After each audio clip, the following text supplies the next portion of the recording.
전기 2월 작업이다라고 해서 5번째 등장하는 챕터는 우리가 실질적으로 이제 프로그램을 사용하는 회사의 입장을 놓고 보시면 이 전기 2월 작업이라고 해서 들어와져 있는 전기분 재무제표 쪽에 나와 있는 이 작업은 실제 여러분 회사에서 업무하실 때요 진행하지 않습니다. 자, 진행하지 않는다는 얘기는 무슨 얘기신 거냐면 내가 지금 이 작업을 저희가 하는 것처럼 매번 등록하느냐 이 얘기거든요. 아니요, 매번 등록하지 않습니다. 자, 매번 등록하지 않는다는 표현을 제가 왜 쓰냐면 여러분들 지금 요거 작업을 하실 때요. 요 작업을 하실 때 요 부분 같은 경우는 여기 안에 가면 마감 후 2월이라는 별도의 메뉴가 있어요. 그래서 실제 업무하시는 분들은 당기분 재무제표는 이 자리에서 작성이 되는 거거든요. 그러면 당기분 재무제표를 결산 재무제표라고 되어 있는 이 부분에서 작업을 하고 그리고 여기 마감 후 2월이라는 부분이 있거든요. 이 부분의 메뉴를 이용해서 다음 연도로 2월 작업을 하지 지금 저희가 하는 것처럼 매번 입력하는 행위는 절대 하지 않습니다. 그런데 그러면 뭐투로 이걸 배우느냐라고 물어보신다라고 하면 배우는 이유는 뭐냐면 저희가 이 전기분 재무제표라고 해서 들어와져 있는 이 부분을 배우시는 이유는 프로그램을 처음 도입하였다. 우리는 원래 프로그램 세무사랑 투 안 썼었어요. 그런데 이번부터 세무사랑 투를 사용해요. 또는 기존에 저희가 원래 사업을 하기 시작한 지는 한 5년, 6년 됐는데 지금 현재 저희가 원래 프로그램과 관련된 부분은 거의 하지 않고 세무 대리인인 세무사나 회계사한테 위탁을 하다가 이제 저희는 저희가 직접 신고하려고요. 또는 저희가 재무제표 해보려고요. 라고 얘기를 해요. 그러면 여러분 실질적으로 이 회사가 5기 또는 6기였다라고 하면 지금 현재 기수가 5기다? 그럼 4기까지 나와져 있는 재무제표 정보가 있겠죠? 그럼 최소한 4기의 정보는 넣고 시작해야 될 거 아니에요. 그렇기 때문에 얘가 필요한 부분이에요. 그러니까 나는 벌써 프로그램 쓰고 있고 계속 사업자입니다. 라고 하면 아까 말씀드렸던 것처럼 이 결산 재무제표라는 부분에서 모든 작업을 하고 그리고 마감 후 2월이라고 하는 메뉴를 이용해서 다음 연도로 2월을 하면 우리 전기분 다음 연도가 되면 여러분 전기라는 표현을 쓰겠죠. 그렇죠? 그럼 우리 2020년도에서 전기는 2019년도잖아요. 그럼 2019년도 재무제표 작성했겠죠. 그리고 2020년도에 2월 한다는 얘기인 거예요. 그렇게 작업을 하기 때문에 이 부분에 들어와서 매번 입력하거나 하지는 않는다고요. 그래서 취지를 정확하게 아실 것. 그래서 프로그램을 처음 사용하는 사람들이라고 보시면 되세요. 그리고 지금 원래 프로그램을 변경하였다. 그럼 내가 더존 프로그램 쓰다가 뉴젠을 쓸 수도 있고 뉴젠을 쓰다가 더존을 쓸 수도 있고 얼마예요라는 프로그램을 쓰다가 우리 스마트 A라는 걸 쓸 수도 있고 이런 식으로 프로그램들이 바뀌었다라고 하면 컨버터가 되지 않으면 기본적으로 전기분 재무제표는 최소한 입력하고 시작을 하셔야 돼요. 그렇기 때문에 우리 입장에서는 되게 중요했던 부분인 거죠. 그래서 그것도 가져가야 되는 부분입니다. 자, 그리고 또 하나 우리가 재무제표를 작성합니다. 라고 하면 여러분 재무제표 작성할 때 우리 앞에서 이론 얘기했을 때 누구부터 작업하라고 했나요? 제조 원가명세서가 1번이지 않았어요, 여러분? 그래서 제조 원가명세서 작성하시고요. 그리고 나서 우리는 요걸 기준으로 누구를 작성한다? 손익계산서를 작성한다. 라고 배웠고요. 손익계산서 작성이 끝나면 우리 법인은 이익 난 걸 보여주는 이익잉여금 처분계산서를 작성합니다. 라고 말씀을 드렸고 그리고 나서 재무상태표 순으로 작업이 됩니다. 라고 했었습니다. 네, 저거 언제 배웠지? 배우셨어요. 회계 순환 과정에서. 그래서 제가 이렇게도 얘기했죠. 여러분 재무제표를 작성할 땐 앞자를 따서 재, 손, 이, 재라는 용어를 씁니다. 라는 표현까지 했었습니다. 그래서 우리가 재, 손, 이, 재 순서를 위배하면 된다 안 된다? 절대로 안 된다. 이론이든 프로그램에 들어가서 실무를 하든 실기를 하든 어떤 경우도 이 순서를 위배할 수는 없습니다. 그래서 제조원가 명세서를 가장 먼저 작업해주고 그 다음 손익계산서를 작업하고 그 다음 이익잉여금 처분계산서를 작성하고 그 다음 재무상태표 순으로 작업을 해야 한다. 이거 문제도 출제했다라고 했었죠. 그래서 그 부분. 자, 그리고 이 작업하는 순서가 시험에 내냐고 물어보신다라면 회계 1급에는 이거 못 냅니다. 왜냐하면 여러분 저희가 앞에서 이런 얘기 했어요. 저희가 시험을 보는데 결산 문제가 회계에는 몇 문제가 출제된다? 세 문제. 근데 여러분 세 문제가 이거 아니어도 결산 낼 거 많다라는 거. 여러분들이 지금 재무회계 진도를 진행했잖아요. 그럼 재무회계 진도에서 결산 때 해야 합니다라고 했었던 것만 따져봐도 아 단기매매증권 평가도 해야지, 매도가능증권 평가도 해야 되지, 대손충당금도 설정해야 되고 뭐 등등등 정말 많았단 말이에요. 그 많은 문제를 내야 되는데 세 문제밖에 못 낸다는 거예요. 그런데 그거에 이 재무제표 작성까지 낸다? 그러면 문제를 낼 수 있는 게 문항수가 너무 주는 거죠. 그래서 대부분 우리 회계 쪽에서는 이거 안 내고요. 회계는 이걸로 이론 문제로 내더라고요. 재밌는 건. 그래서 이론 문제로 내고 있고, 그리고 이 부분이 뭐에 들어가면 세무에 가면 결산 문제가 5문제로 바뀌어요, 여러분. 2문제가 더 늘어나거든요. 그래서 세무에 가면 이 문제를 출제합니다. 됐을까요? 그래서 세무급수부터는 이 순서대로 재무제표 작성하는 문제가 하나 출제가 될 겁니다. 그래서 그렇게까지. 그리고 저 이거 작성하는 거 언제 하냐고요? 결산을 해야 하겠죠. 그래서 결산 작업할 때 할 겁니다. 자, 그러면 그 결산 작업한 데 한다라고 말씀을 드렸고요. 저는 일단 요거는 다 지워볼게요. 그리고 저희가 다시 들어가야 되는 부분 얘기를 좀 할게요. 그럼 여러분 교재 322페이지 펴보시면 이렇게 정기분 재무제표 프로세스라고 해서 나와져 있는 부분이 있을 겁니다. 자, 요거 가지고 저희 조금 더 정리를 좀 할게요, 여러분. 자, 정리를 하겠다는 얘기는 뭐냐면 단기분을 작성할 땐 제가 지금 빨간색으로 쓰는 건 여러분 단기분이라고 봐주세요. 제가 단기분을 작성하겠다라고 하게 되면 단기분, 지금 빨간색은 단기. 자, 단기 순서예요. 자, 단기 순서이면 여러분 1번이 누구라고요? 우리 단기분에 대한 건 원가 명세서를 먼저 작업해라. 자, 이유가 있어요, 여러분. 원가 명세서에 가면 우리 누가 나온다? 제일 마지막에 들어오는 게 단기 제품 제조 원가가 들어와요. 단기에 투입된 재료비, 단기에 투입된 인건비, 노무비, 그리고 내가 만드는 데 들어간 경비가 있다. 제조 경비. 그래서 재료비 더하기, 노무비 더하기, 그리고 제조 경비라는 걸 더해서 단기에 제공품이 나오고요. 그 제공품이 완성이 되면 단기 제품 제조 원가라고 합니다. 그럼 여러분 이 부분은 완성품을 얘기하는 거예요. 완성품. 그래서 제가 완성품에 대한 원가를 정리하지 못하면 그럼 완성품은 제품을 얘기하겠죠.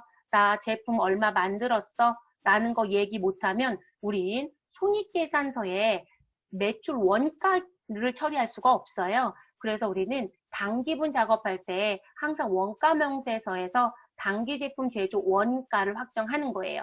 그리고 그거를 손익계산서에 매출 원가를 계산할 때 단기 제품 제조 원가를 끌고 들어가는 거예요. 그래서 이렇게 들어가는 거고요. 그럼 이게 끝나면 두 번째로는 우리 누구를 손익계산서를 작업한다라는 얘기를 조금 전에 했던 거예요. 그럼 손익계산서에 가서 단기 제품 제조 원가가 누구에 대한 제품 매출 원가를 계산할 때 영향을 주더라는 거죠. 그러면 여러분 제품 매출 원가는 다시 한 번 더 또 수업은 하겠지만 이 부분은 저희가 조금 간단히 넘어가세요 라고 하면서 지나오긴 했어요. 어느 부분에서 앞부분 수업할 때 그래서 이렇게 얘기했습니다. 내가 가지고 있었던 누가 있었다. 기초 제품 재고액이 있었다. 그래서 기초 제품 재고액에 우리 어디서 완성된 금액을 가지고 와서 원가 명세서에 단기 제품 제조 원가를 가지고 와서 그 단기 제품 제조 원가를 가져옵니다. 여러분 단기 제품자를 제가 빠뜨렸네요. 단기 제품 제조 원가를 가져오고요. 그리고 아직 못 판 기말은 항상 빼겠죠. 그래서 기말 제품 재고액을 뺍니다. 그럼 여러분 이 공식은 누구랑 비슷해요? 우리 상품 매출원가랑 다를 거 없죠. 상품 매출원가는 기초상품 재고액에 단기 매입액을 더하고 기말 상품 재고액을 뺐죠. 근데 만드는 건 공장에서 만들었으니까 난 뭐가 필요하다? 원가가 얼마인데 라는 게 필요했던 거죠. 그래서 단기 제품 제조 원가라고 하는 요 금액을 어디에서 가져온다? 제조 원가 명세서에서 가지고 오는 거예요. 그러니까 제조 원가 명세서에서 가지고 와야 되니까 제조 원가 명세서가 작성이 되지 않으면 단기 제품 제조 원가는 확정할 수 있다 없다? 없다라는 거죠. 그래서 1번이라는 거예요. 그러면 우리는 제품 매출 원가가 확정이 되면 우리 누가 확정이 될 것이다? 매출 총이익이 확정이 되겠죠. 자, 우리 손익계산서 계산구조 수업했습니다. 그래서 매출액에서 누구를 빼시고 매출 원가를 빼고 그럼 매출 총이익이 나올 것이다. 거기에 판매비와 관리비는 빼서 영업이익이 나올 것이고 그리고 영업의 수익은 더하고 영업의 비용은 빼서 법인세 비용 차감 전 순이익이 나올 것이다. 그리고 법인세 비용을 빼서 우리는 당기 순이익이 나온다라고 했습니다. 그럼 결론적으로 내가 빼야 되는 제품, 매출, 원가를 확정하지 못하면 절대로 누구도 확정되지 않는다. 당기 순이익도 확정되지 않는 거예요. 그래서 두 번째가 손익계산서였던 거예요. 그럼 손익계산서에서 당기 순이익을 확정하면 우리 당기 순이익 또는 당기 순손실은 어디에 대치가 돼야 된다? 우리 자본의 누구였죠, 여러분? 이익잉여금. 그럼 여러분 이익잉여금을 모아주는 서류가 있었겠죠? 그 서류가 이익잉여금 처분계산서예요. 그래서 당기 순이익을 이익잉여금 처분계산서에 가지고 들어갑니다. 그런데 우리는 12월 31일자로 재무제표를 작성은 하지만 내가 이익이 났다라고 하면 그 이익에 대해서 누구한테 배당을 얼마 줄게 그리고 우리는 미래에 사업을 확장하기 위해서 적립금을 얼마 적립할게 라고 하는 이런 처분의 행위는 실질적으로 12월 31일에 할 수 있다 없다? 없어요 여러분. 이 처분의 행위는 언제 한다고요? 주주총회에서 합니다. 그럼 여러분 주주총회는 우리 12월 31일에 하는 게 아니라 언제 진행이 된다? 다음 연도 임년 3개월 이내에 하겠죠. 그래서 3개월 이내에 진행이 될 겁니다. 그래서 대체적으로 주주총회 3월에 많이 한단 말이에요. 12월 31일 결산회사는. 그럼 결론적으로 내가 이익 나서 모아놨던 이익잉여금은 내가 지금 썼다고 얘기할까요? 아직 안 썼다고 얘기할까요? 아직 안 썼다고 얘기하겠죠. 그래서 미처분 이익잉여금이라는 표현을 쓰는 거예요.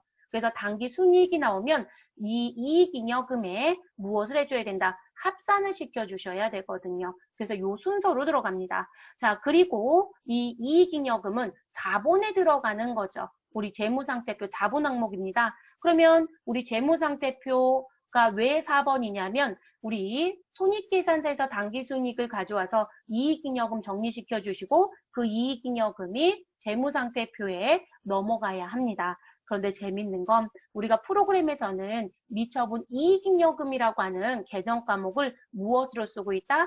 375번 2월 이익잉여금으로 회계 처리하게끔 되어 있습니다. 그래서 우리가 작성되는 재무제표가 외부에 공시되는 공표되는 재무제표는 미처분 이익잉여금으로 모든 글씨가 보이지만 안에 내부적으로 프로그램에서 움직일 때는 375번 2월 이익잉여금으로 움직이고 있습니다. 그래서 이 부분에 대체가 된다라고 표현을 해드린 거예요. 그래서 이렇게 넘어갑니다.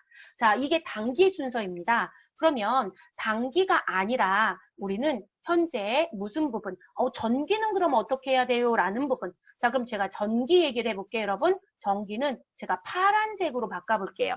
자, 단기 순서는 이렇게 가는데, 여러분. 전기의 순서는 어떻게 됩니까? 라고 하면 이제 재밌는 일이 생겨요. 자, 무슨 재밌는 일이 생기냐면, 여러분 지금 제가 모든 내용을 보여드리지 않았는데, 전기 재무상태표 부분에 갔더니 상품이 있고, 146번에, 150번에 제품이 있고, 153번에 원재료가 있고요. 그리고 169번에 제공품이 있다라고 드렸습니다. 근데 이놈의 프로그램이 정기분이라는 걸 프로그램에 넣을 때 우리 지금 무슨 부분? 정기분 재무상태표에 있는 상품, 제품, 원재료, 제공품 우리가 뭐라고 표현할까요, 여러분? 재고자산이죠. 자, 이걸 우리가 얘기할 때 재고자산이라고 얘기합니다. 그럼 여러분 이 재고자산은 팔은 재고자산이에요? 아직 못 판 재고자산이에요? 팔지 않은 또는 생산 아직 투입하지 않은 재고자산이라고 하겠죠. 그래서 이들은 실제 기말 재고자산이 됩니다. 그럼 여러분 지금 여기서만 봐도요. 기말 제품 재고액이라는 부분이 우리 제품 매출 원가를 계산할 때 필요하다 안 필요하다? 필요해요. 그러면 기말 제품 재고액이 지금 재무상태표에 있는 금액과 각각의 재무제표에 있는 금액과 무엇 해야 된다? 같아야 되겠죠. 일치해야 돼요. 그래서 여기 보시면 일치해야 합니다. 일치해야 됩니다. 일치해야 됩니다. 다 써드렸단 말이에요. 그래서 이런 식으로 일치하는 부분 위치 써드렸어요. 그러면 지금 제품과 상품의 재무상태표에 있는 금액은 우리 손익계산서에 기말상품, 기말 제품 재고액과 무엇 해야 된다? 일치해야 된다. 그리고 원재료 또는 제공품의 기말 금액, 재무상태표에는 기말 금액은 정기분 원가 명세서에 있는 기말 원재료와 제공품의 금액과 무엇 해야 된다? 일치해야 된다. 이렇게 써드렸단 말이에요. 근데 이 일치하는 부분이 이제 단기분 걸 작성할 때, 여기가 여러분 단기분의 위치라고 했잖아요. 단기분 걸 작성할 땐 다 자동 반영이 됩니다. 자동 반영. 그런데 우리가 지금 쓰고 있는 상용 프로그램은 전기분을 작성할 땐 이 기말 재고 자산이 자동 반영이 안 돼요, 여러분. 그럼 자동 반영이 안 되면 어떻게 해요? 라고 이제 물어보시겠죠. 그래서 그 자동 반영되는 방법이 뭐냐면, 우리가 생각할 때는, 아니, 여기에 썼던 기말이 여기 있는 기말하고 같으니까 다 같이 움직이겠지. 맞아요. 그런데 문제가 뭐냐면, 그 자동 반영을 할 수 있는 방법은 정기분 재무 상태표에 무엇하면 이 자리에 입력을 하면, 여기서 입력을 하면, 지금 어느 부분에 우리 원재료와 제공품은 원가 명세서 자료거든요. 그러면 이 부분에 뭐가 될 거고 자동 반영이 되고요. 자동 반영이 되고 자 그리고 우리 상품과 제품은 손익계산서에 들어가야 되기 때문에 우리 손익계산서에 기말상품 재고에 기말제품 재고액에 여기에 자동 반영이 돼요. 이렇게 넘어가거든요. 그러면 그럼 뭐가 문제가 돼요? 라고 했는데 여러분 화살표가 어떻게 되어 있어요? 재무상태표에서 넘어온 거로 화살표가 되어 있죠? 그러면 결론적으로 입력은 여기서 직접 못해요. 어디에서? 원가명세서에서 원재료 재고와 제공품 재고, 그리고 손익계산서에서 상품 재고와 제품 재고를 직접 입력 못한다고요. 그럼 저희가 이 자리에 금액이 들어와야 되면 무조건 어디서 입력해라? 정기분, 재무상태표에서 입력을 해야만 자동 반영이 된다는 거예요. 그래서 우리가 전기분 재무제표를 작성할 땐 우리 기말 재고자산의 입력이 나오면 항상 누가 먼저가 된다? 정기분 재무상태표가 1번이에요. 근데 제가 1번이라는 건 지금 여기 입력하라는 것 때문에 1번이 되는 거예요. 그래서 첫 번째로 예를 정리하고요. 그리고 나서 원가 명세서, 정기분 원가 명세서가 2번의 순서로 움직여야 되고, 그리고 정기분 손익계산서가 3번의 순서로 움직여야 하고, 그리고 여기서 이익에 대한 부분이 결정이 나면 우리 이익잉여금 처분 계산서가 4번으로 작성이 돼서 이 금액이 어디로? 우리 정기분 재무상태표에 이 금액에 넘어가야 되기 때문에 4번으로 넘어갑니다. 그럼 여러분 생각해 볼 게 뭐냐면 시험 문제가 정기분 재무제표 작성하는데 기말재고 금액을 입력하는 문제를 냈다? 그러면 그게 상품이라고 해서 손익계산서를 먼저 가는 게 아니라 누굴 먼저 가야 된다? 재무상태표가 먼저구나. 그래서 재무상태표를 1번으로 가고 그리고 나서 손익계산서에 갔다가 이익잉여금 처분계산서에 갔다가 다시 재무상태표에 와야 된다고요. 그 패턴을 숙지를 하셔야 된다는 거예요. 그리고 우리가 전기분 재무제표는 지금 제가 아까 단기분은 모두 다 자동 반영이 됩니다라고 했잖아요. 근데 전기분 재무제표는 수동 작성이거든요. 모두 다 손으로 입력해야 돼요. 그냥 수동 작성이라고 생각하시면 돼요.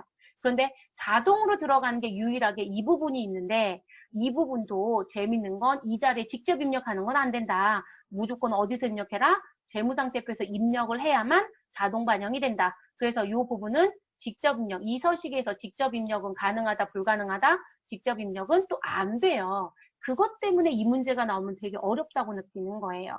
그래서 단기분은 전혀 문제가 되지 않아요. 우리 누구에 대한 것만, 전기분에 대한 것만 수동 작성한다. 다만 기말재고 금액은 재무상태표에 입력해서 각각의 재무제표에 무엇 해야 된다? 반영해줘야 된다. 각 재무제표에서 직접 입력이 안 되기 때문에 이걸 기억하시라는 거예요.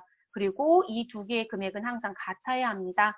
그리고 우리 원가명세서의 단기제품 제조 원가는 손익계산서의 단기제품 재고액과 일치. 그런데 일치하라는 얘기는 지금 금액이 변경된 게 있으면 다 가서 고쳐주셔야 돼요. 이런 얘기하고 똑같은 겁니다. 그리고 손익계산서의 단기순이익은 우리 이익잉여금 처분계산서의 단기순이익과 일치해야 됩니다. 이것도 직접 입력하시면 되시는 거고요. 다만 제가 수업할 때 불러오는 키가 있어서요. 얘는 불러오기 키를 제가 알려드리긴 할 겁니다. 자, 그리고 정기분 이익잉여금 처분계산서에 있는 미처분 이익잉여금은 우리가 회계 처리할 땐 미처분을 하지 않고 2월 이익잉여금으로 하기 때문에 2월 이익잉여금 375번과 무엇해야 된다? 일치해야 된다. 이것도 실수하지 않아야 되는 부분입니다. 그래서 이 패턴에 대한 걸 미리 말씀을 드렸습니다. 자, 그러면 저희는 재무상태표부터 입력해야죠. 그쵸, 여러분? 제가 왜 재무상태표부터 입력할까요? 자, 여기 직접 입력할 수 없다라고 했으니까요. 그래서 재무상태표부터 입력을 하겠습니다.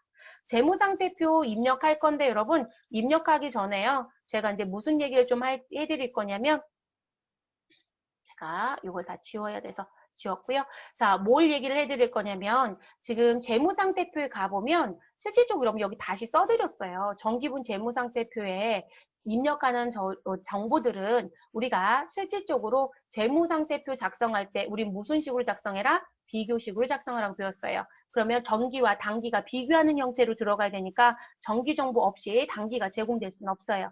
자, 그래서 그 정보로 넘어갈 거고 그리고 여기에 입력한 정보들은 계정별 원장의 전기 2월 자료가 될 것이다. 그리고 거래처별 초기 2월에 여기 거래처별 초기 2월 메뉴가 있거든요. 자, 이 부분에 계정의 기초금액으로 표시가 될 것이다. 자, 그리고 재고자산에 있는 상품, 제품, 원재료, 제공품이라고 하는 재고자산은 우리 상품과 제품은 손익계산서에서 파는 거기 때문에 우리 손익계산서의 상품 매출 원가의 기말상품 재고액에 그리고 제품은 제품 매출 원가의 기말상품 재고액에 금액이 반영됩니다. 직접 반영된다는 자동 반영된다는 거고요. 그래서 그 얘기고 원재료와 제공품은 제조 원가 명세서입니다. 그래서 제조 원가 명세서의 무슨 부분으로 들어갈 것이다. 우리 기말 원재료 재고와 기말 제공품 재고액으로 들어간다라는 거죠. 그래서 이 부분에 또 금액이 자동 반영이 됩니다. 자, 2월 이익잉여금은 이익잉여금 처분계산서에 미처분 2월 이익잉여금과 반드시 무엇해야 된다? 금액이 일치해야 합니다. 그리고 이 2월 이익잉여금은 당기 순이익이 포함된 금액이기 때문에 우리는 별도로 다시 추가로 입력하지는 않습니다. 그래서 이런 식의 형태들이 등장하는 부분이에요, 여러분. 자, 그러면 우린 재무상태표부터 순차적으로 입력을 한번 해보도록 하겠습니다. 자, 그거 입력하시는데요. 우리 앞에서 벌써 배웠지만 한 번 더 여기서 짚고 넘어갈게요. 우리가 모든 자료를 입력할 때 이 저장되어 있는 정보를 끌어내서 쓰고자 하실 때는 코드돔 F2번 눌러서 쓰시면 되겠습니다. 자, 그리고 내가 코드라는 부분에 가셔서 코드를 모른다라고 했을 땐 코드돔 F2번으로도 가능하지만 우리가 계정이다라고 하면 계정 과목 부자를 입력하시면 우리 계정들이 자동으로 선택할 수 있습니다. 그래서 그 부분도 가능하고요. 아, 저는 코드 번호 알아요. 라고 하면 코드 직접 입력해도 되겠습니다. 자, 계정 과목 선택하실 땐 우리 기본적으로 이런 방식으로 넣어주시면 되시는 거고요. 다만 대손 충당금이라든지 감가상각 누계액은 우리 본 계정에 따라다니는 차감 계정이잖아요. 그래서 우리가 기본적으로 제공되는 계정들은 외상매출금이 108번이다라고 한다면 그 108번에 플러스 2를 해서 109번으로 미리 설정이 되어 있습니다. 그래서 그 부분 또 설명 한 번 더 드린 거고요. 자, 그리고 금액 입력하실 때 우리가 쓰는 상용화 프로그램은 내가 500만 원을 입력한다 라고 하시면 우리 5를 입력하시고 플러스를 누르면 500만 원이 자동으로 형성이 됩니다. 그래서 우리 기재되어 있는 숫자를 보실 때 여러분 눈으로 판별을 하실 때 이렇게 콤마가 세 자리 하나씩 찍어주잖아요. 우리나라는. 그러면 그 콤마 세 자리씩 찍는 거에 맞춰서 숫자를 입력하는 걸 습관화 들여주시는 게 가장 좋습니다. 자, 그리고 현재 우리 재무상태표 입력할 때요. 또 하나는 퇴직급여 충당부채라는 부분이 있는데 여러분 이 퇴직급여 충당부채라고 하는 부분 또는 퇴직연금 충당부채라는 부분이 있는데 이 계정에 대한 부분은 제조 원가인지 판매비와 관리비인지 또는 건설에 해당되는 도급인지 뭐 이런 부분들을 구분해서 각각 넣게 되어 있습니다. 그래서 퇴직급여 충당부채 입력하실 때 우리 하단 쪽에 이렇게 입력하는 별도의 창이 있고요. 그 창에 입력한 게 상단에 합산돼서 들어옵니다. 그래서 이제 그렇게 들어가는 부분.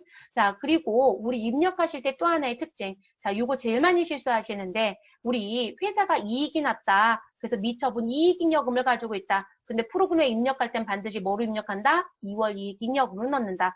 근데 우린 회사가 손실이 났다. 그러면 미처리 결손금이 있다고 얘기하거든요. 자, 그러면 그 경우에는 미처리 결손금을 입력하는 게 아니라 뭐로 넣는다? 2월 결손금으로 입력한다. 라는 거. 그리고 우리가 보고 있는 재무상태표에는 실제 단기순이익 얼마, 단기거 얼마, 정기거 얼마 이렇게 표현이 돼요. 그랬더니 단기순이익과 단기순손실도 입력하냐고 물어봐요.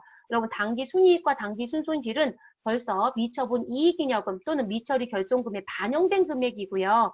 주기로 쓰게 되어 있기 때문에 여러분 주석과 주기는 달라요. 주기는 빨간색으로 본문에 표시하는 거라고 했었잖아요. 그래서 주기로 쓰게 되어 있기 때문에 넣는 부분이에요. 자, 그리고 저희 입력이 모두 다 끝나면 오른쪽 하단 쪽에 대차차액이란 칸이 있어요. 자, 이 대차차액 칸에 금액이 발생이 되면, 그러니까 양수금액이든 음수금액이든 그러면 저는 제가 입력한 재무제표는 입력이 올바르지 않다예요. 그래서 반드시 대차차액은 없어야 합니다. 그리고 입력하다가 여러분 뭔가 하나를 빠뜨렸어요. 그럼 다 지우고 다시 입력해야 되는 줄 아시더라고요. 아니에요, 여러분. 그렇게 하지 않고요. 우리 입력하실 때 어떻게 하신다? 나와져 있는 부분에 빠뜨린 게 있으면 그냥 하단에 입력하면요. 코드 순으로 정렬이 돼요. 그렇기 때문에 별도로 다시 지우고 입력하거나 하지는 않습니다. 그래서 그렇게 알아두시면 되시고요. 그러면 저희 프로그램 들어가서 1000번 사업장에 입력해 볼게요. 여러분 지금 혹시 회사 코드 1000번으로 변경하지 않으셨으면 회사 코드 1000번 주식회사 배움전자로 변경해 주시고요. 정기분 재무제표 입력을 시작해 보도록 하겠습니다. 자, 그러면 저희 재무상태표 들어가서 봤더니요.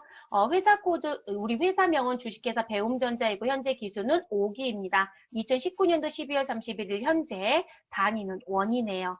자, 금액을 입력하실 때 여러분 우리 회계 처리하는 계정 과목으로 입력합니다. 그럼 여러분 회계 처리는 현금이라고 회계 처리하고 당좌예금이라고 회계 처리하시겠죠? 그럼 회계 처리하는 계정 과목으로 무엇한다? 입력한다. 그러면 우리가 당좌자산에 해당되는 거 입력하면 당좌자산 합계가 자동으로 뜨고요. 그리고 재고자산도 입력이 다 끝나면 유동자산의 합계가 뜹니다. 그렇게 들어갑니다. 그래서 여기 지금 서식상으로 놓고 봤을 때 진한 글씨는 입력하는 게 아니에요, 여러분. 계정 과목으로 입력한다. 그럼 저랑 조금 빠르게 입력해 볼게요. 자, 정기분 재무상태표 열어주십시오. 그리고 저희는 다다다다 같이 입력을 해보도록 하겠습니다.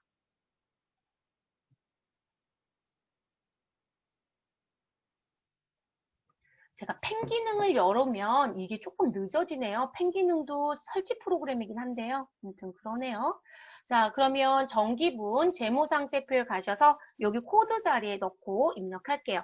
그럼 현금 넣을게요, 여러분. 자, 현금. 그럼 F2번 눌러주세요. 자, 그러면 계정 과목 코드 들어오죠? 자, 이 자리에서 현금이라고 입력을 하시고요. 그러면 현금자 들어간 것만 검색이 됩니다. 자, 그럼 현금 선택하시고 엔터. 그러면 101번 현금이 들어옵니다. 자, 현금은 금액이 1,556만 원입니다. 그러면 15560 플러스 엔터. 자, 이렇게 넣는 거고요. 당좌 예금. 우리 한글 두자 쳐볼게요. 당좌 두자 치고 엔터. 그러면 당좌 예금 들어간 거 바로 보이죠, 여러분? 그 상태에서 커서가 선택되어 있으니까 그대로 엔터. 자, 그리고 금액은 얼마냐면 3,000. 그럼 30 치고 플러스 엔터. 자, 이렇게 가시면 되고요. 자, 보통예금입니다. 저는 보통예금 코드 외워요. 103번. 자, 그럼 103 치시고 보통예금 들어오죠. 자, 그리고 2,500이니까 25 치시고 플러스 엔터. 되셨을까요? 자, 이렇게 넣어주시면 되겠습니다. 자, 단기매매증권 단기 두자 치시고 엔터. 그럼 단기매매증권 바로 보이네요. 그대로 엔터. 그러니까 너무 마우스로 자꾸 조작하는 걸 없애시라는 거예요. 손으로 하셔야 해요. 손으로. 자, 단기매매증권 넣어주시고요. 500만 원. 그럼 5 치고 플러스 엔터 합니다. 자, 그 다음 외상매출금. 이번엔 108번 넣어볼게요. 108. 그리고 외상매출금 바로 들어옵니다. 금액은 2,200입니다. 그러면 22 치시고 플러스 엔터 합니다. 자, 여러분 외상매출금이 108번이에요. 그러면 외상매출금 기본으로 제공합니다. 그러면 대손중단금은 여기다 플러스 1을 하라고요. 그러면 몇 번이다? 109번. 그럼 109 치시면 대손중단금 바로 들어오죠. 자, 그리고 금액은 22만 원입니다. 그럼 220 치시고 플러스 엔터 하시면 되겠네요. 자, 받으러움입니다. 받으러움은 110번입니다. 110 넣어주시면 되고요. 그리고 금액은 1000만 원입니다. 10 치시고 플러스 엔터 합니다. 그럼 여러분 지금 당좌 자산 입력이 모두 다 끝났습니다. 그러면 오른쪽 화면에 계정별 합계라는 부분에 가시면 당좌 자산의 금액이 1억 734만 원이라고 보여지시죠? 그럼 당좌 자산에 107340 맞죠, 여러분? 자, 이런 식으로 넣어주시면 됩니다. 그럼 조금 빠르게 가볼까요? 자, 제품은 150번입니다. 자, 150번 넣어주시고 금액은 1500, 15 치시고 플러스 엔터 하시면 되겠습니다. 원재료 153번. 자, 그리고 금액은 2천만 원, 20 플러스 엔터. 자, 그 다음 제공품 169번입니다. 자, 금액은 현재 1000만 원입니다. 10 치시고 플러스 엔터 하시면 되겠습니다. 됐을까요, 여러분? 자, 이 상태까지 들어왔어요. 자, 근데 저 제품 하나 지울게요, 여러분. 여기 제품 자리에 커서를 두시고요. 우리는 무엇 하시자? 딜리트 키를 우리 여기에서 삭제 키를 눌러줄게요. 여러분, 제가 딜리트를 눌렀어요. 자, 여기 위에 상단에 삭제 F5번 눌러주시면 삭제가 됩니다. 자, 일단 원재료하고 제공품은 제가 입력이 되어 있어요, 여러분. 자, 이 상태에서 저랑 같이 가볼게요. 전체 메뉴 눌러주시고요. 그리고 어디 가시냐면 여러분 제품은 상품은 어디에 매출원가를 계산하는데 필요하죠. 그럼 매출원가는 어디에 있다? 손익계산서에 있어요. 자, 정기분 손익계산서에 잠시 들어갈게요. 자, 그럼 정기분 손익계산서를 클릭해 주시고 자, 그리고 저랑 똑같이 입력할 거니까 여러분 저보다 먼저 열린 분들은 잠깐 기다려 주세요.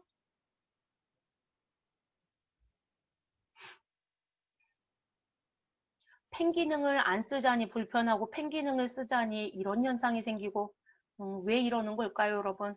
오늘 계속 속을 조금 썩여주네요.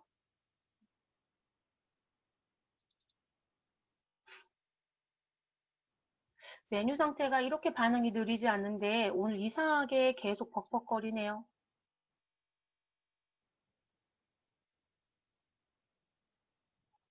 그리고 제가 성질이 좀 급해서 메뉴가 늦게 열리는 걸 못 참는 거죠. 계속 클릭하는 것 때문에 그럴 수도 있고요. 자, 정기분 손익계산서에 왔어요, 여러분. 저랑 여기서 F2번이라고 눌러주시고요. 되셨을까요, 여러분? 그리고 저희는 제품이라는 글씨를 잠시 넣어주세요. 자, 그러면 제품 매출원가 455번 보이실까요? 제품 매출원가 455번. 자, 이 상태에서 여러분 확인 일단 눌러주세요. 자, 그러면 매출원가를 계산하는 구조가 보일 거예요. 이렇게 팝업창이 뜨는 거예요, 여러분. 기초제품 재고에 그리고 어느 부분에 기말제품 재고액. 근데 여러분 벌써 눈에 보이는데요. 우리 기말제품 재고액 자리가 흰색이에요, 회색이에요? 회색. 자, 상용화 프로그램들은 회색처럼 보여지는 건 또는 뭐 얘는 하늘색으로 보여지는 것도 있으니까요. 하늘색 또는 회색처럼 보여지는 건 입력이 안 돼요. 어딘가에서 끌어온다는 얘기가 돼요. 자, 그럼 이 자리 마우스로 그냥 클릭해 보세요, 여러분. 저 지금 클릭하고 있어요. 여러분도 해보시라는 거예요. 아예 안 되죠, 여러분. 이해되셨을까요? 자, 그러면 여기 확인 버튼 누르고 일단 그냥 닫아주세요. 이 상태 그냥 둡니다. 그리고 저희 어디에 가자? 재무 상태표에 가볼게요, 여러분. 재무 상태표예요. 자, 그래서 재무 상태표에 다시 들어가 볼게요. 자, 화면을 잠시 이렇게 밀어 놓을게요, 여러분. 그러면 재무 상태표에 가셔서 저희가 아까 상품을 지웠었단 말이에요. 제가 상품을 다시 입력을 하고요. 손익계산서에 가서 정말로 반영이 되는지를 한번 보도록 할게요.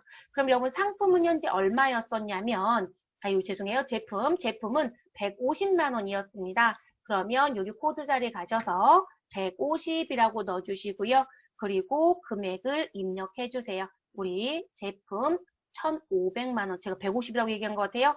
코드 번호 150번, 제품은 1,500만 원. 그럼 이 자리에 1,500만 원 입력하시고 엔터.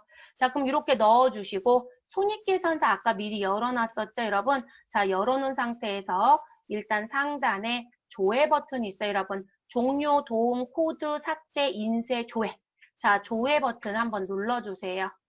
자, 그러면 정기분 재무상태표에서 변경된 값이 적용됐대요. 우리 조금 전에 재무상태표에서 뭐 넣었죠? 제품 금액 넣었어요. 자, 그러면 확인 눌러주세요. 그랬더니 마이너스가 뜨네요, 여러분. 자, 이 자리 마우스로 바로 클릭하자마자 팝업창 뜨죠? 자, 기말 제품 재고액에 1,500 들어온 거 보이세요?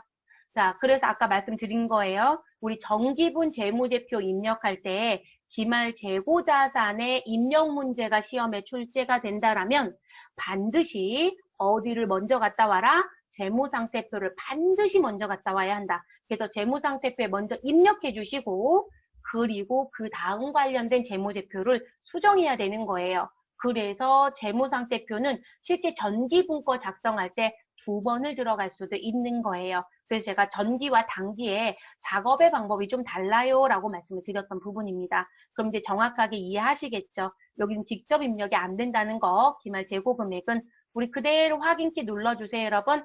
확인 눌러주시고요. 손익계산서는 그대로 닫겠습니다. 이거 삭제 안 하셔도 돼요, 여러분. 우리 삭제할까요? 네, 삭제하시죠. 그러면 상단에 삭제 버튼 눌러서 지워주시고 이해해 주십시오. 네, 그리고 종료하겠습니다. 그래서 종료해 주시고요. 그러면 정기분 재무상태표 마무리할게요, 여러분. 자, 그럼 이제 제품까지 입력했고요. 그 다음, 자, 우리 재고자산 금액 다 합산이 되면 여기 4,500입니다. 유동자산은 1억 5,234만 원. 그러면 여기 유동자산 금액 딱 맞네요. 자, 그 다음 누구 입력하시자? 우린 비유동자산에 가셔서 투자자산 없습니다. 유형자산 입력할게요. 자, 유형자산 토지 붙어 있네요. 토지는 201번입니다. 자, 201 넣어주시고요. 금액은 8,000. 그럼 80 치시고 플러스 엔터. 자, 그리고 건물입니다. 건물은 202번입니다. 자, 202번 넣어주시고요. 금액은 5,000입니다. 50 플러스 엔터. 자, 그리고 감가상각 누계. 영 건물이 202번이면 감가상각 누계액은 몇 번으로 추정이 될까요? 플러스 1, 203번, 203 넣어주시면 되고요. 자, 그리고 금액은 현재 얼마이냐면 125만 원입니다. 자, 그 다음 차량 운반구 208번입니다. 자, 차량 운반구는 2천만 원, 20 플러스 엔터.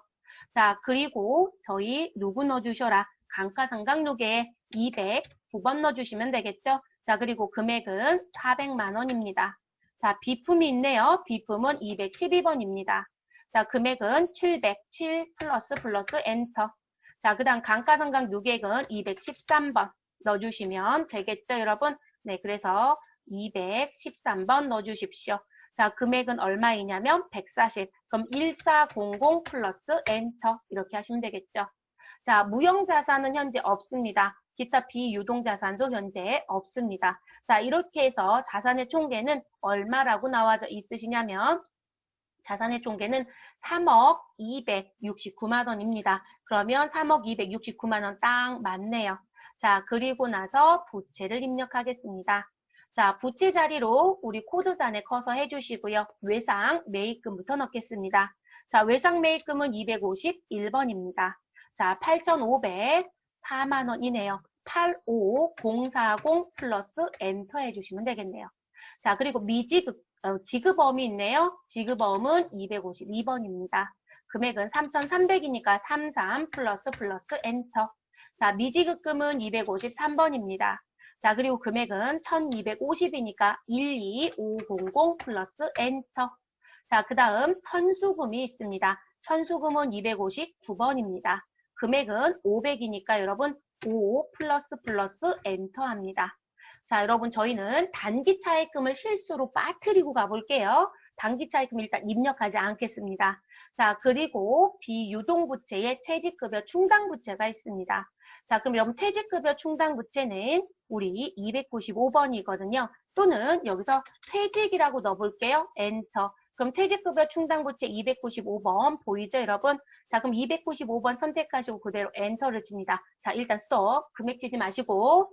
자, 여기 금액 치라고 얘기 안 했어요, 여러분? 자, 그러면 코드 넣고 여기에 커서가 멈춰 있는 상태에 하단에 제조 자리에 블럭 잡힌 거 보이시죠? 자, 하단에 금액을 넣어서 위로 반영하는 거예요. 이 자리에 직접 치지 않습니다.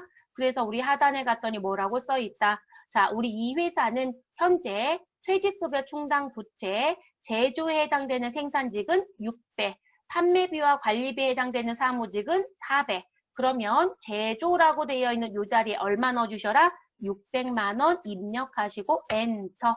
자, 그리고 다시 또 엔터를 하셔서 어디까지 간다? 판관비 자리까지 옵니다. 그럼 판매 관리비 쪽에 가셔서 400만 원 입력하시고 엔터. 자, 엔터 하면 여러분 위에 금액이 1000만 원으로 바뀌죠. 됐어요, 여러분? 자, 그리고 우리는 내려오면 됩니다. 그런데 여러분들이 이 자리를 다시 넣고 싶대요. 그러면 295번 자리에서 엔터를 치면 제가 코드 자리에서 지금 엔터 치는 거예요, 여러분. 코드 선택하시고 엔터 치면 하단으로 커서가 내려와요. 그래서 엔터 치시면 내려옵니다. 그래서 이렇게 하시고 금액 입력하시면 됩니다. 자, 그 다음 어디 가시자? 우리 자본에 가볼게요. 자, 자본은 자본금이 있고요. 자본금이라는 항목은 다시 자본금이 있습니다. 그럼 이 자리에서 자본이라고 넣습니다. 저도 자본 코드는 못 외워요, 여러분. 자주 쓰는 것만 코드를 외우는 것 뿐이에요. 자, 자본금은요. 우리 우선주, 그리고 우리 이론에서 이런 얘기 했습니다. 자본금은 보통주와 우선주를 구분해라. 네, 그냥 자본금 글씨가 있는 게 보통주예요. 그러니까 보통주, 우선주 구분되어 있는 거 확 보이죠? 네, 우리는 331번 선택합니다. 자, 그리고 금액은 얼마이다? 5천. 그럼 50 치시고 플러스 엔터. 자, 그리고 자본 잉여금 없습니다. 자본 조정도 없고요. 기타 포괄 손익 요계액도 없습니다. 그리고 이익잉여금에는 5,715만 원이 있는데 이익준비금이 있고 미처분 이익잉여금이 있습니다. 자, 이익준비금 넣어야 되겠네요. 자, 그럼 여기서 이익자를 치시고 엔터. 그러면 이익자 참 많죠, 여러분? 자, 우리는 351번에 있는 이익준비금을 선택하시고 확인 눌러주시면 되겠습니다. 자, 금액은 얼마이다? 1000만 원 입력하시면 됩니다. 10 플러스 엔터 하시면 되겠죠. 자, 미처분 이익잉여금. 이런 미처분 이익잉여금은 계정 과목 뭐로 넣어야 된다고요? 자, 왜 실수한다고 얘기하냐면 여러분 여기서 미처라고 쳐보세요. 미처. 자, 미처 치시고 엔터 합니다. 그때 미처분 이익잉여금이 있거든요. 그러면 여러분 아주 행복한 웃음을 지으면서 얘기합니다. 미처분 이익잉여금 그리고 금액은 얼마이다? 4,715만 원이니까 47150 플러스 엔터 이러고 계시더라는 거예요. 근데 여러분 이 미처분 이익잉여금이 외부에 공표되는 재무제표에는 그렇게 보여져요. 근데 우리가 프로그램에서 사용할 땐 미처분이 아니라 무엇으로 쓰게끔 프로그램화되어 있다? 이건 프로그램 특징 때문에 그런 거예요, 여러분. 우린 2월 이익 잉여금으로 세팅값이 들어가져 있다고요. 그래서 이렇게 넣고 나시면 당기분 재무제표 작성할 때 여러분 여기서 금액이 맞지 않다. 누가요? 이익잉여금 금액이 안 맞다고 계속 오류가 떠요. 그래서 여러분 정기분 재무제표를 혹시라도 직접 입력할 일이 현 실무에 가셔서 있으셨을 땐 절대로 재무상태표에 나와 있는 계정 과목의 이름이 미처분 이익잉여금이라고 해서 이 자리를 미처분을 치시면 안 돼요. 상용 프로그램은 현재 다 그렇습니다. 그걸 최초에 시작한 게 더존인데 더존 이후에 개발한 회사도 전부 다 2월 이익잉여금을 써요. 그래서 절대로 이거 쓰지 마시라는 거. 그러면 저희는 이 자리에 가서 2월을 다시 넣어볼게요. 여러분 2월 덧대서 치시고요. 엔터. 그러면 2월 이익잉여금 있어요? 없어요? 있죠. 375번을 사용해야 된다는 거 꼭 기억해 주십시오. 375 선택하시고 확인. 금액은 4,715만 원 맞습니다. 자, 그럼 여러분 여기서 입력이 다 끝났어요. 그럼 여러분 이제 확인하실게요. 자산의 총계도 확인해야 되고 부채와 자본의 총계도 확인해야 되고요. 그런데 그거 확인하는 부분 중에 여러분 저희는 일단 제가 사고를 하나 냈어요. 무슨 사고요? 계정 과목 하나 빠뜨렸단 말이에요. 그런데 무슨 계정 과목 빠뜨렸는지 알 수가 없대요. 그러면 제가 아까 자산 입력할 때는 보여드렸어요. 그럼 여기 당좌자산 합계 보이죠? 재고자산 합계 보이죠? 그리고 유동이 들어오고요. 이렇게 보여드렸죠? 자, 그렇게 맞추시는 거예요. 그러면 지금 제가 하나 빠뜨렸다는 부분이 어디서 확인이 되냐면 재무상태표는 자산과 부채와 자본 입력이 모두 다 끝나면 차변의 합계와 대변의 합계가 같아야 된단 말이에요. 근데 여러분 지금 차변과 대변의 합계가 같아야 달라요? 다르죠. 차변의 합계는 3억 269만 원, 대변의 합계는 2억 5,269만 원. 자, 그래서 이 자리 대차차액 자리 빨갛게 5천만 원 자리 뜨죠, 여러분? 자, 지금 차액이 있다는 얘기죠? 그러면 이 자리가 0이어야 된다고요. 이렇게 차액이 뜨면 뭔가 문제가 있는 거예요. 그러면 차액을 없애주는 행위를 반드시 할 것. 시험은 차액 띄우는 거 잘해요. 그러니까 금액을 빠뜨렸다라고 할 수도 있고요. 다른 쪽에서 금액이 바뀌어서 도미노처럼 순서대로 작업해서 금액이 바뀔 수도 있고요. 자, 그러면 저희는 빠뜨렸으니까 확인해 볼게요. 자, 일단 자산의 총계까지는 아까 다 맞췄습니다. 그러면 지금 부채 쪽에 가셔서 유동부채를 봤더니 유동부채는 1억 8,554만 원. 자, 그러면 유동부채는 1억 8,554만 원이어야 되는데 1억 3,554만 원. 금액이 안 맞네요, 여러분. 그럼 이 유동부채 쪽에 해당되는 코드부터 맞춰보시면 되죠. 자, 외상매입금 8,504만 원, 지급어음 3,300만 원, 미지급금 1,250만 원, 선수금 500만 원. 자, 근데 단기차입금이 있다, 없다? 없죠, 여러분. 그러면 여러분은 여기 맨 끝에 코드 자리에 가셔서 단기자를 입력합니다. 그리고 엔터. 그럼 단기차입금 바로 검색이 되죠? 네, 단기차입금 선택. 그리고 금액 얼마였냐면 5천만 원입니다. 그럼 이 자리에 50 넣으시고 플러스 엔터. 됐을까요, 여러분? 자, 그래서 이렇게 넣어주시고 마무리하시면 됩니다. 그러면 차변과 대변의 합계가 동일하고요. 이 자리 대차차액 빨갛게 뜨는 거 없어진 거 보이시죠? 그래서 절대로 재무상태표는 입력이 된 상태에서 대차차액이 발생이 되면 된다, 안 된다? 안 된다는 거예요. 반드시 무엇되어야 된다? 0이어야 한다. 라는 거 꼭 기억해 주셔야 합니다. 그리고 지금 저희 같은 경우도 단기 차입금이 부채 쪽이니까 위로 올라가야 되잖아요. 근데 이렇게 넣어 놓으시고요. 상단에 조회 버튼이 있어요, 여러분. 조회 버튼 눌러보세요. 자, 조회 버튼 누르시면 알아서 코드별로 무엇 된다? 정렬되는 거 보이시죠? 그러니까 고민하실 필요 없다라는 거예요. 가끔 이거 모르시는 분들은 빠뜨리면 자꾸 삭제하시고 다시 넣더라고요. 그럴 필요는 없습니다, 여러분. 지금처럼 정리하시면 되겠습니다. 자, 이게 재무상태표 정리하는 부분이에요. 그럼 이제 재무상태표가 끝나면 저희는 이제 그 다음에 누굴 해야 될까요? 재무상태표 끝났으니까 이제 그 다음 순서대로 작업을 해야 되겠죠. 자, 그럼 재무상태표는 일단 열어놔 주시고 지금 여기에 있었던 부분 중에 다시 한 번 더 강조를 좀 할게요, 여러분. 여기 있는 제품, 그리고 여기 원재료, 제공품. 자, 이 부분은 기말재고 자산이고 이 금액은 아까도 보여드렸지만 제품이나 상품은 손익계산서에 매출원가를 계산하기 위해서 그쪽에 자동 반영이 되고 자, 원재료와 제공품은 우리 원가명세서에 원재료 B, 당기제품 제조 원가를 계산하기 위해서 반영이 되는 겁니다. 그래서 그렇게 넘어간다라는 거 꼭 숙지를 해주셔야 되는 부분입니다. 자, 이번 강좌는 여러분 재무 상태표까지만 하고 끝내야 되겠네요. 그래서 저희 강좌를 두 강좌로 나눠서 갈 건데요. 저희 다음 강좌에서는 재무 상태표 이제 입력이 끝났으니까 이 정보를 기준으로 우리 누구에 대한 부분, 손익계산서, 원가명세서, 이익잉여금 처분계산서, 거래처별 초기 2월에 대한 거 작업하고요. 그리고 집중 심화 문제라는 거 같이 풀어보도록 하겠습니다. 집중 심화 문제만 제대로 푸실 수 있으시면 4점짜리 시험에 대한 준비는 제대로 되신 거예요. 그래서 그렇게 진행을 하도록 하겠습니다.